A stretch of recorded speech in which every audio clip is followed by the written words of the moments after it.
শবে কদর যে কোনো রাতে হতে পারে। শবে কদর প্রবল সম্ভাবনা হলো বেজোড় রাতগুলো। এটা ভাববেন না যে জোর রাতে লাইলাতুল কদর হওয়ার সম্ভাবনা নাই, একবারই নাই, এই কথা ঠিক না। ওখানেও সম্ভাবনা আছে, কম আছে সম্ভাবনা, কিন্তু বেজোড় রাতগুলোতে শবে কদর পাওয়ার সম্ভাবনাটা কি বেশি। 21 পার হলো, 23 পার হলো, 25, 27, 29, কয়েকটা রাত বাকি আছে। 25-এর রাত মানে কি? 25 দিন দিবাগত রাত নাকি?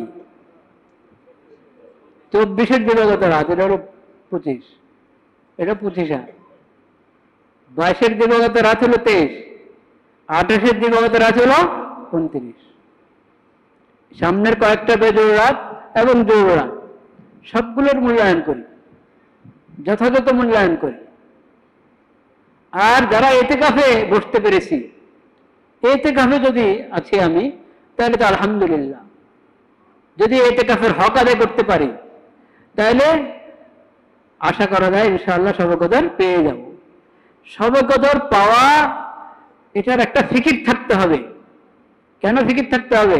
কারণ শবে কদরের বরকত থেকে যে বঞ্চিত, সে আসলে বঞ্চিত। হাদিস শরীফে এসেছে, এই রাতের বরকত থেকে, শবে কদর বা লাইলাতুল কদরের বরকত এবং ফজিলত থেকে যে বঞ্চিত হয়েছে, সে আসলে বঞ্চিত। তো আমরা কি আসলে বঞ্চিত হতে চাই? না। আল্লাহ আমাদেরকে হেফাজত করেন। আমরা এই রাতের বরকত চাই। তো এই বরকতের রাত, এই রাতের বরকত পেতে হলে আমাকে ফিকির করতে হবে, চিন্তা করতে হবে, ভাবতে হবে, দোয়া করতে হবে, আল্লাহ শবে কদরের বরকত যাতে আমি পেয়ে যাই। কোনো একটি রাত আমি উদাসীন না থাকি। উদাসীন যদি থাকলাম, রাত পার হয়ে গেল উদাসীন অবস্থায়, মাগরিবটা জামাতে পড়া হলো না, মাগরিব জামাতে পড়া হলো না কোনো এক রাতে, তো হতে পারে আমি শবে কদর থেকে বঞ্চিত হয়ে গেলাম। মাগরিব, এশা, তারাবি, বিশেষ করে মাগরিব এবং এশা মসজিদে জামাতের সাথে আদায় করা এবং তারাবির নামাজ আদায় করা, আর তেলাওয়াত, তাহাজ্জুদ, দোয়া, জিকির, মানে উদাসীন না থাকা। যে কোনো রাত্রে যদি আমি পুরো রাত বা রাতের অধিকাংশ অংশ উদাসীন থাকলাম, গুনায় লিপ্ত থাকলাম, তাহলে আমি শবে কদর পাওয়ার আশা করতে পারি? আল্লাহুম্মা ইন্নাকা আফুউন তুহিব্বুল আফওয়া ফাআফু আন্নী। আল্লাহুম্মা ইন্নাকা আফুউন, আল্লাহ আপনি তো ক্ষমাকারী, ক্ষমা করেন আপনি, ক্ষমা করাকে পছন্দ করেন, আপনি ক্ষমা করাকে ভালোবাসেন এবং ক্ষমা করতেই থাকেন। তাহলে ফাআফু আন্নী, আল্লাহ আপনি আমাকে ক্ষমা করে দেন, আমাকে ক্ষমা করে দেন। শবে কদরের দোয়া যদি মনে হচ্ছে যে আচ্ছা আজকের একটা মনে হয় আল্লাহর রহমতে শবে কদর এর বরকত চলছে, হ্যাঁ, ওইরকম যদি ধারণা হয়, তখন আর অন্য সম্ভাব্য সব শবে কদরে এই দোয়া পড়তে পারি, আল্লাহুম্মা ইন্নাকা আফুউন তুহিব্বুল আফওয়া ফাআফু আন্নী। রমজানের দিন এবং রাত, বিশেষ করে শেষ দশকে যদি গুনাহ থেকে না বাঁচি, আমি অহেতুক অর্থের কাছ থেকে না বাঁচি, তাহলে শবে কদরের বরকত পেয়েছি এই আশা তো করা মুশকিল। গুনাহ থেকে বাঁচতে হবে, অহেতুক অনর্থক কাজ থেকে, জবানের গুনাহ থেকে, চোখের গুনাহ থেকে বাঁচতে হবে, কানের গুনাহ থেকে বাঁচতে হবে, এবং জিকির তেলাওয়াতের মধ্যে, দোয়ার মধ্যে সময় ব্যয় করতে হবে। তাহলে ইনশাআল্লাহ আমরা শবে কদর পেয়ে যাব ইনশাআল্লাহ। ইনশাআল্লাহ। ইতিকাফ কাকে বলে? ইতিকাফ অনেক গুরুত্বপূর্ণ ইবাদত, কিন্তু ওটার কিছু শর্ত আছে, কিছু কি আছে, আদব আছে। শর্তটা তো আমরা জানি, একবারে জরুরি প্রয়োজন, ও যে ইস্তেঞ্জার জরুরত, খাবার এনে দেওয়ার কেউ নাই, তাহলে খাবার আনার জন্য, গ্রহণ করার জন্য, এই ধরনের জরুরত,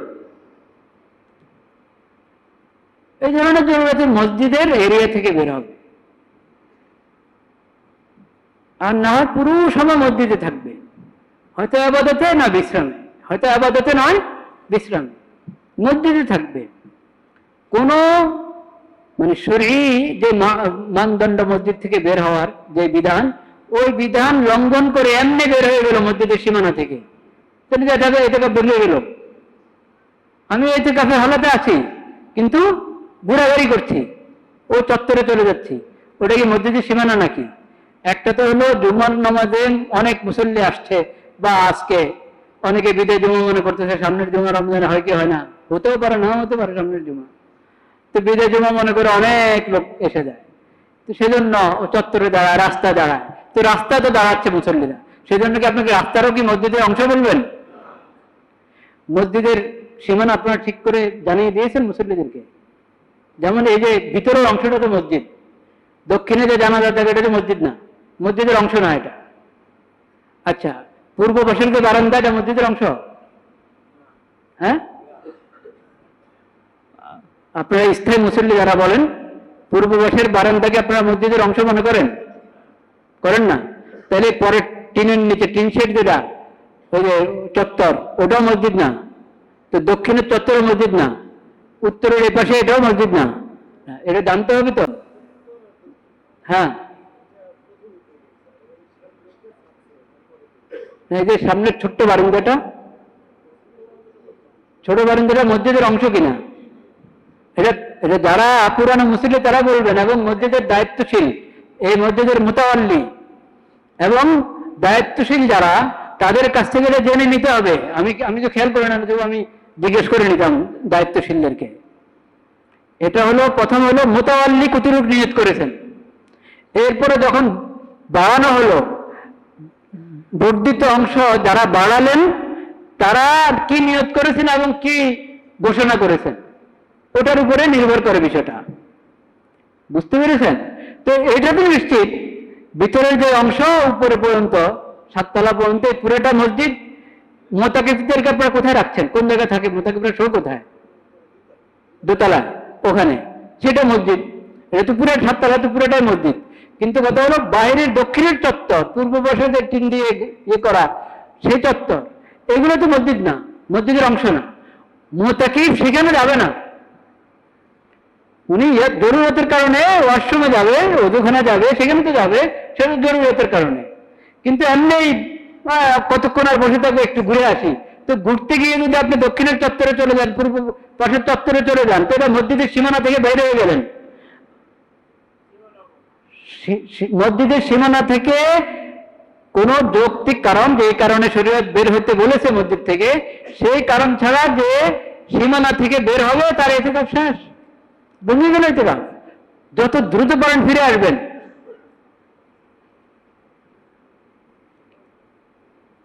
ইতিকাফকারী যদি ইতিকাফ অবস্থায় ফেসবুক, ইউটিউব ব্যবহার করে, কোনো ক্ষতি হবে কিনা? আহা, হায় হায় হায়, আরে ভাই, আপনি চাইলে তো নিজের পুরো ঘরে নিয়ে আসতে পারেন মসজিদে, চাইলে তো আপনি পুরো অফিসে মসজিদে নিয়ে আসতে পারেন। বড় বড় ব্যবসায়ীরা ইতিকাফ করতে মনে চেয়েছে, কিন্তু একবারে ব্যবসার হিসাব খাতা, কম্পিউটার সব নিয়ে মসজিদে এসে ঢুকলো। হ্যাঁ, ইতিকাফ হলো, ব্যবসা হলো।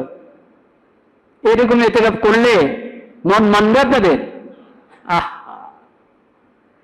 এই যে এই ইন্টারনেট নিয়ে, স্মার্টফোন নিয়ে মসজিদে ঢুকবেন, বুঝতে পেরেছেন? আগের জমানা যারা ইতিকাফ করতো না, নিজের ঘরে থাকতো, তাদের হালাত বর্তমানের ওই লোকদের থেকে ভালো। যারা মসজিদে ইতিকাফের নিয়তে থাকে, কিন্তু এক হাত 1 বিঘতলা একটা যন্ত্র সাথে রাখে, এটা সাথে রাখা মানে সে পুরো দুনিয়াতে আছে, ঠিক কিনা? আগের জমানা যারা ইতিকাফ না করে ঘরে থাকতো, ওরা তো ঘরেই আছে না, পুরো দুনিয়াতে ছিল? পুরো দুনিয়াতে না, ঘরে ছিল। এখন আপনি এত বড় যন্ত্র নিয়ে, এই স্মার্টফোন নিয়ে যে ঢুকলেন মসজিদে, এটা নিয়ে আপনি আসেন, এর মানে আপনি পুরো দুনিয়াতে আছেন। মসজিদে একান্ত আল্লাহর কাছে আমি আল্লাহর দরবারে হাজিরা দিলাম, একান্ত আল্লাহর দরবারে আমি বসে থাকতে চাই, ধর্ণা দিয়েছি আমি আল্লাহর দরবারে, আল্লাহ তোমার দরবারে ধর্ণা দিলাম, আমাকে মাফ করো, আল্লাহ তুমি আমাকে মাফ করে দাও, তুমি মাফ না করলে আমি এদিকে যাবো না, তোমার দরবারে আমি ধর্ণা দিলাম। এটার নামে তো ইতিকাফ, ঠিক কিনা? হ্যাঁ, তো এটা তো ইতিকাফ হয়ে থাকে ভাই। তো এই ইতিকাফের মধ্যে আমি তো ধর্ণা দিলাম না, আমি পুরা দুনিয়া মুঠে করে নিয়ে আসলাম। পুরা দুনিয়া মুঠি করে নিয়ে আসলাম। মসজিদের বাইরে দুনিয়ার কোন আনাচে কানাচে কি হচ্ছে, কোন কোনায় কি হচ্ছে, সব আমি আপডেট। আহা, পুরা দুনিয়ার ব্যাপারে যে আপডেট, সে কিসের ইতিকাফ করছে? ইন্না লিল্লাহি ওয়া ইন্না ইলাইহি রাজিউন। আমার অনুরোধ, যাদের কাছে স্মার্টফোন আছে, একটা প্যাকেটে ঢুকান, আপনার নাম ঠিকানা লেখেন, ফোন নম্বর লেখেন, এটা জমা দিয়ে দেন, মসজিদের দায়িত্বশীলদের কাছে জমা দিয়ে দেন, বা আপনার সন্তানকে বা আত্মীয় স্বজন যারা আসা যাওয়া করে, আপনার খাবার নিয়ে আসে, তাদেরকে আপনি দিয়ে দেন, বাসায় পৌঁছায় দাও। স্মার্টফোনটা বাসায় পৌঁছায় দেন, দেখবেন ইতিকাফের স্বাদে আলাদা। কোরআন তেলাওয়াত করতে চান, মোবাইলে তেলাওয়াত করার দরকার কি? টেবের মধ্যে তেলাওয়াত করার দরকার কি? মুসাফে আল্লাহর কোরআন দেখে তেলাওয়াত করেন। স্মার্টফোন, ট্যাব, এই ধরনের যা আছে, ল্যাপটপ, ওগুলো সব পাঠিয়ে দেন বাসায়, দেখবেন ইতিকাফের স্বাদ দ্বিগুণ না আরো অনেক গুণ বেড়ে যাবে ইনশাআল্লাহ। বরকতার ফজিলত তো বাড়বেই, স্বাদটাও বাড়বে। আর যদি ওটা সাথে রাখলেন, কতক্ষণ পরে দেখেন কি আসলো, হ্যাঁ, কতক্ষণ পরে শেয়ার করতে থাকেন, আপনার সাথে আরেকজন শেয়ার করতে থাকে, বুঝতে পেরেছেন? তারপরে আরো এখন কি বললো ফেসবুক আর কি কি, আহারে, এটা তো চোখের গুণা থেকে বাঁচার উপায় আছে? আমাকে বলেন, চোখের গুণা থেকে তো বাঁচার কোনো উপায় নাই স্মার্টফোনে। বিশেষ করে ফেসবুকে ঢুকলে তো আপনি চোখের গুণা থেকে বাঁচতেই পারবেন না। নেটে ঢুকলে তো চোখের গুণা থেকে বাঁচাও অসম্ভবের মতো। তো কমপক্ষে এই ইতিকাফের সময়টা এই গুণাটা না করি। মসজিদে বসে আল্লাহর দরবারে ধর্ণা দিয়ে ইতিকাফের সময়, রমজানের শেষ দশকে এই গুণাটা, চোখের গুণা না করি, হাতের গুণা না করি, কানের গুণা না করি, সময়কে অহেতুক অনর্থক নষ্ট না করি।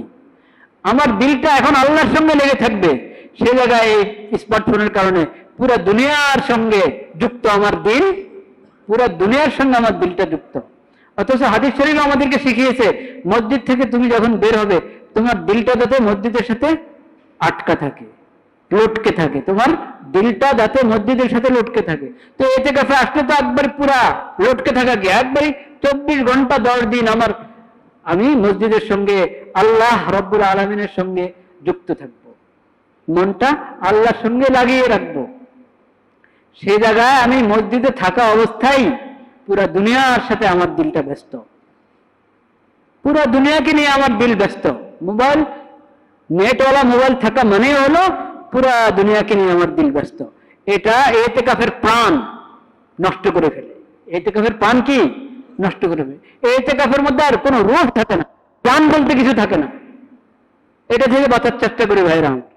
একবারে নেট কানেকশন বন্ধ করে ওটা কি ইয়েতে দিয়ে দেন, ফ্লাইট কি ইয়েতে মোডে, ওই মোডে দিয়ে দেন, বাস মোডে দিয়ে রেখে দেন, খুলবে না। ছোট্ট বটন, ওটা দিয়ে আপনি যদি কোনো একান্ত কোনো ঠেকা পড়ে যান, তাহলে সেটা রতে হবে। নতুবা ঠেকা কি, দেখেন যে ইতিকাফে আসে তার পরিবারেরও এরকম হালাত হওয়া দরকার যে উনি আমাদের সবার পক্ষ থেকে মসজিদে আল্লাহ দরবারে আছে, বাস। এখন আমরাও ওনার থেকে ওনার জরুরি খেদমতের ব্যবস্থা করব, কিন্তু ওনার সঙ্গে ফোন করে এই কথা সেই কথা এগুলো করব না। পরিবারের লোকেরাও এই ইতিকাফকে যদি মেনে নেয়, এটা ইতিকাফের বরকত তারাও পাবে। আর যদি পরিবার ওরা ব্যস্ত রাখে ইতিকাফকারীকে, তাহলে ইতিকাফকারীর বরকত নষ্ট করলো, নিজেদের বরকত নষ্ট করলো। ঠিক আছে ভাইরা আমার, আল্লাহ তাআলা আমাদেরকে তৌফিক দান করেন। হ্যাঁ, ইমাম সাহেব কি মেহরাবের ভিতরে দাঁড়াবেন নাকি মেহরাবের ভিতরে দাঁড়িয়ে নামাজ পড়াবেন? এটা তো অনেক বড় মেহরাব। ছোট্ট মেহরাব যদি হয়, ইমাম সাহেব মেহরাবের ভিতরে দাঁড়ালে মুক্তাদিরা দেখে না আশপাশ থেকে, বুঝতে পেরেছেন? সেখানে হলো মেহরাব থেকে একটু বের হয়ে দাঁড়াবে যাতে দেখে সবাই। এই ক্ষেত্রে এত বড় মেহরাব, এটা খোলামেলা, এখানে একটু সামনে দাঁড়ালো, আশপাশ থেকে মুসল্লিরা দেখছেন, এখানে অসুবিধা নাই ইনশাআল্লাহ। না না না, মেহরাব মসজিদের বাইরে না। অনেকে ধারণা করে মেহরাব মসজিদের বাইরে, মোতাকেব মসজিদের মেহরাবের মধ্যে যেতে পারবে না, এই ধারণা ঠিক না। মেহরাব মসজিদের অংশ, মেহরাব মসজিদের অংশ। হ্যাঁ, এত জুমার বয়ানের সময় প্রশ্ন উত্তর চলে না ভাই, এই সংক্ষিপ্ত সময় তো অল্প সময়, দু চার কথা জরুরি। আজকে আমি যে আলোচনার জন্য এসেছি, মানে নিয়ত করেছিলাম যে বিষয় জাকাতের কিছু আলোচনা গত জুমা হয়েছে, ভেবেছিলাম বাকি কথা এই জুমা হবে ইনশাআল্লাহ। এবং জাকাত সঙ্গে আরেকটা কি, রিবা, সুদ। কোন দেশের, যে কোনো সমাজের, যে কোনো দেশের অর্থনীতি যদি ঠিক হতে হয়, অর্থনীতি ঠিক হতে হলে কাজ কয়টা? দুইটা। জাকাত আদায় করতে হবে এবং একবারই খাত, যথাযথ খাতে জাকাত আদায় করা, পুঙ্খানুপুঙ্খ হিসাব করে জাকাত আদায় করা। একটু জাকাতের একটা পয়সাও যাতে আমার ভিতরে, আমার অর্থের সঙ্গে জড়ে না থাকে। পাই পাই করে হিসাব করে পুরা জাকাত আদায় করব এবং যথাযথ খাতে পৌঁছাবো। জাকাত আমি আদায় করলাম কিন্তু সহি খাতে ব্যবহার হলো না। সহি খাতে ব্যবহার না হলে জাকাত আদায় থেকে আমি দায়মুক্ত হব না, এক কথা।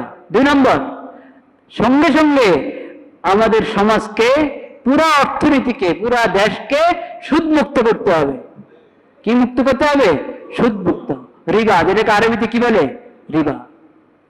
জাকাত আদায় করতে হবে, যথাযথ খাতে ব্যয় করতে হবে এবং সব জায়গায়, একবারে ব্যক্তি থেকে নিয়ে রাষ্ট্র, সব জায়গায় অর্থনীতির পুরো অঙ্গনটাকে কি করতে হবে? সুদ থেকে মুক্ত করতে হবে। এই দুটা মিললে তখন অর্থনীতি ঠিক হবে। জাকাতের ব্যাপারে যদি অবহেলা হয়, তা অর্থনীতি, সমাজের, দেশের অর্থনীতি ঠিক হবে না। জাকাত এরকম ভাবে মনে করেন, ধরে নেন জাকাত যথাযথ আদায় হচ্ছে, সঠিক খাতে ব্যবহার হচ্ছে, কিন্তু সমাজে কি আছে? সুদ আছে। সুদি লেনদেন ছাড়ছে না মানুষ, ব্যবসায়ীরা সুদি লেনদেন ছাড়ছে না। ব্যাংক সুদি ব্যাংক, ব্যাংকটা সুদি ব্যাংক, ইসলামী ব্যাংক নাম, কিন্তু ইসলামের যে মাপকাঠি, অর্থনীতির যে শিক্ষা, যে বিধিবিধান, ওটার খবর নাই, নাম হলো ইসলামী ব্যাংক। শুধু শুধু ইসলামী ব্যাংক নাম, বা একটা বড় বড় বড় সুদি ব্যাংক, কিন্তু ওনাদের একটা শাখা আছে, কি? ইসলামী শাখা। আরে আল্লাহ রে, হ্যাঁ, আগা বড় তুমি সুদের মধ্যে ডুবে আসো, আবার আরেকটা শাখা খুলছো ইসলামী, কি মতলব এটা? তো অবশ্যই ইসলামী অর্থনীতি অনুযায়ী, অর্থনীতির যে ইসলামী বিধিবিধান, ওই বিধিবিধান মোতাবেক যদি ব্যাংক চলে, তো সেটা আপনার সুদমুক্ত ব্যাংক হতে পারে, হবে সুদমুক্ত ব্যাংক হতে পারে, যদি ইসলামী বিধানগুলো, অর্থনীতির বিষয় ইসলামের যে বিধান আছে সেই বিধান মেনে চলে। কিন্তু নাম দিলে হবে না, বিধান মানলো না, নাম দিয়ে দিল, শুধু এটার দ্বারা কি হয় না? সুদমুক্ত বলা যাবে না এটাকে। বুঝতে পেরেছেন? বড় অঙ্কে ইয়ে থেকে, বাংলাদেশ ব্যাংক থেকে অনেক কোটি টাকা সুদের ভিত্তিতে কি নেওয়া হলো, হ্যাঁ, ঋণ নেওয়া হলো, 3 দিনের জন্য, কথার কথা নেওয়া হয়েছে, অনেক বড় অঙ্ক, কোটি কোটি টাকা নিয়েছে 3 দিনের জন্য, এত % সুদ। তো নাম ইসলামী ব্যাংক হলো, কিন্তু সুদি কারবার করলো। কিছু কিছু ব্যাংক আছে দেউলিয়া হয়ে গেছে, কিন্তু ওরা বলছে যে ওদের ইয়ে দিবে, আমানত ফেরত দিবে, আমানত ফেরত দিবে। তো এটা ব্যবসা হলো ইসলাম না সুদ হলো? কি? আরে ব্যবসার মধ্যে যদি আপনার মূলধনে ইয়ে হয়ে যায়, শেষ হয়ে যায়, হ্যাঁ, তো ওটা কি ফেরত পায় নাকি? যদি কিছু বাকি থাকে সেই হিসাবে পাবে। মূলধনে শেষ, ব্যবসা এমন লস হয়েছে, মূলধনে শেষ, কিন্তু এখন ব্যাংক বলছে দিবে। শেয়ার হোল্ডারদের কি দিবে? ওটার ইয়েদেরকে, যারা অর্থ জমা করেছে তাদেরকে তাদের আমানত ফেরত দিবে। তা আমানত ফেরত দিলে এটা তো আর ইসলামের তরিকা হলো না, এটা সুদ হলো। তো এই জন্য ইসলামী ব্যাংক অসম্ভব না, মনে রাখবেন। ইসলামী তরিকায় অর্থনীতির বিধান মোতাবেক যদি হয় ইসলামী ব্যাংক হতে পারে, কিন্তু এটা সরকারের দায়িত্ব। সরকারের দায়িত্ব ব্যাংকের সিস্টেমকে শরীয়তের বিধান মোতাবেক করা, সুদ মুক্ত করা। এখন সুদ মুক্ত না করে শুধু নাম ব্যবহার করলে শরিয়া বোর্ড আছে, সে আছে, এগুলোর দ্বারা কাজ হবে না।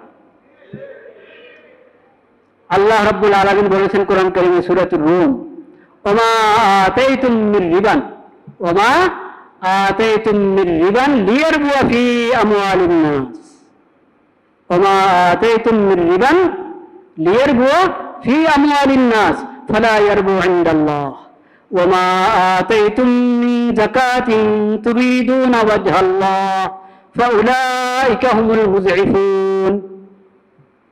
সুদ অর্থ বাড়ানোর জন্য সুদী লেনদেন করছো না, বাড়বে না। লা ইয়ারবু ইনদাল্লাহ, আল্লাহর কাছে এটা বাড়বে না।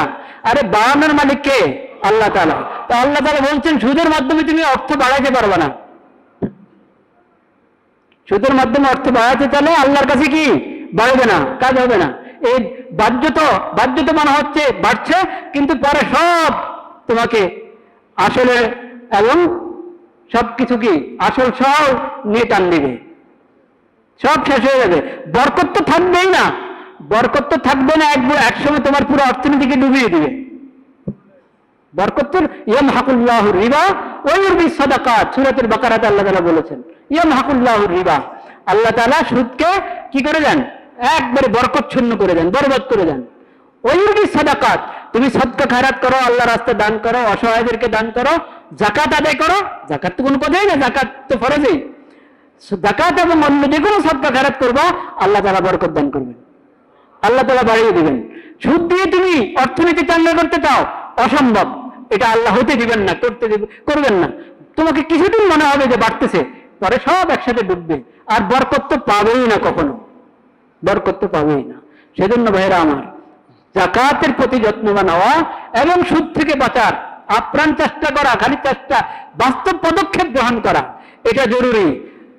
আল্লাহকে রাজি করতে চাইলে, জান্নাত পাইতে চাইলে, জাহান্নাম থেকে বাঁচতে চাইলে, আর দেশের অর্থনীতি ভালো করতে চাইলে, সুন্দর করতে চাইলে, আল্লাহ তাআলা সেই তৌফিক আমাদেরকে দান করেন। আবারও বলছি, রমজানের এই শেষ সময়টাকে খুব কাজে লাগানোর চেষ্টা করি। আল্লাহ তাআলা আমাদেরকে তৌফিক দান করেন। ওয়া আখিরু দাওয়ানা আলহামদুলিল্লাহি রাব্বিল আলামিন।